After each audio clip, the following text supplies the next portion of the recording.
银家菊是一款国际的毒草，人甲动物接触到拢会过敏。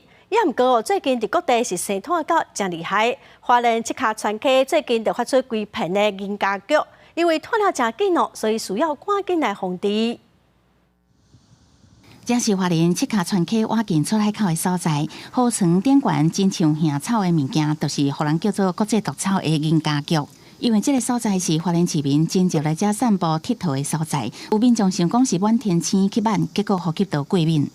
下来才看到蚊怎么那么多，因为从上面看的话，就是一片的白白的，像很像那个茅草，那个赤道草也是这样子啊。对，那长得这样子啊，下来才看清楚说，哦，原来这个是银胶棘这个。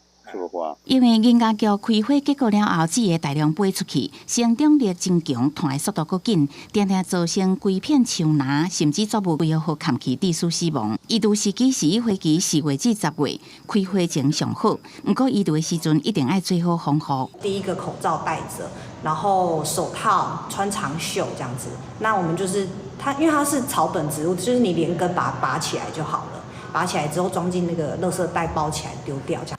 林务局表示，银家菊本来是发伫中南美洲，是属菊科一年生草本植物，常常互民众想讲是花去甲摸，结果去吸到点悬有银加素的过敏源，引起皮肤会长过敏，也是呼吸道无爽快症头。虽然无接到民众有去食到，也是接触致死中毒的通报，不过医疗的时阵也是爱特别细致。记者综合报道。